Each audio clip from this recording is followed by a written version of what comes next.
Some NBA news, and Dwayne Wade gave back approximately $8 million of his $23.8 million salary to reach a buyout agreement with the Bulls. And where it is that he has signed, or is close to signing, with the Cleveland Cavs. Now, so he plays 0 minutes, right? And the Bulls pay him $15.8 million. And listen, if I were the Bulls, I would have made him stay a year and stew on the bench, just racking up DNP's, coaches' decisions and not play. He opted in and then wants to go where he wants to go. You might say, if you're a Bull fan, nah, forget that. Forget that mess. He chose to came back. He shouldn't get paid while he's playing somewhere else. He played, I'll give you this. He definitely, I think, played the Bulls for fools. You might say, well, he's old and worn out. Wade is on his way out of the league. He's not the same guy he was even, 5 years ago on the court. Okay? Now, listen, as far as this move here,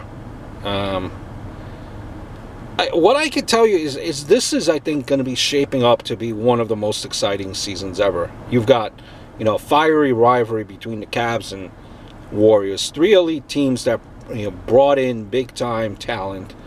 Thunder, Rockets, Celtics. A bunch of teams where we ask ourselves, how good is this team? You got the Raps, Clips, Washington, New Orleans, Portland, San Antonio. You got young teams that are going to be the face of the league in 5 years. Look at Lakers, look at the Wolves, Sixers, Milwaukee.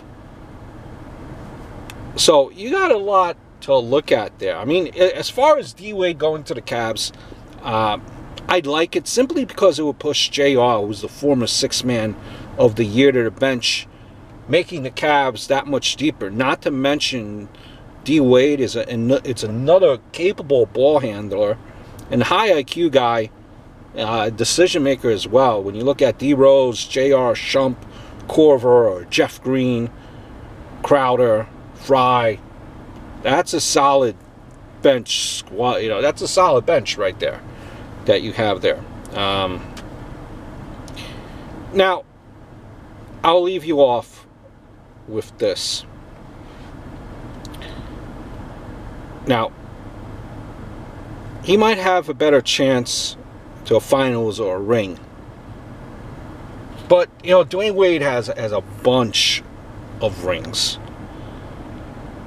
You might say to yourself, this new NBA monopolies is so bad to watch, which I kind of tend to lean on. Okay? I mean, I don't like it, but that's the way it is.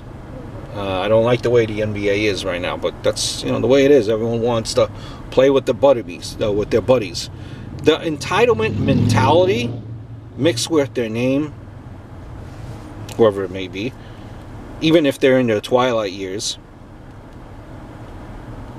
these guys would rather stroke the egos. They would rather stroke their egos instead of coming off the bench. Veterans. To me, that means mentoring the young bucks behind you. Which, part of me brings me to say this. Rather than teaming up with players past their primes, go somewhere to encourage young guns. Say like a team that comes to mind. Let's say the Bucks. A couple of very good players there. Polish them and help them mold into contenders of the East. Wouldn't you rather see that than these veterans teaming up with their buddies? I know the NBA is a new era, a new league now, but I wish you would be how it was before. Hope all is well.